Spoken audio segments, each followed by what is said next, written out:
అప్పుడు ఏలియా ఆమెతో ఇట్లా, నేను భయపడవద్దు, పోయి నీవు చెప్పినట్లు చేయి. అయితే అందులో నాకు ఒక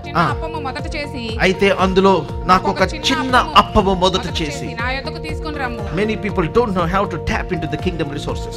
This is not about tithing. This is not about giving. This is about a lifestyle of invoking the covenant blessing.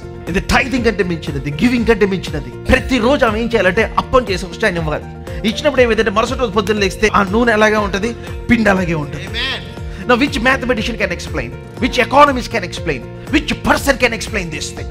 Now ఇదంతా కూడా దేనికి సంబంధించిందంటే manifestation of the promise. Her son dies and the man of God picks that son back to life.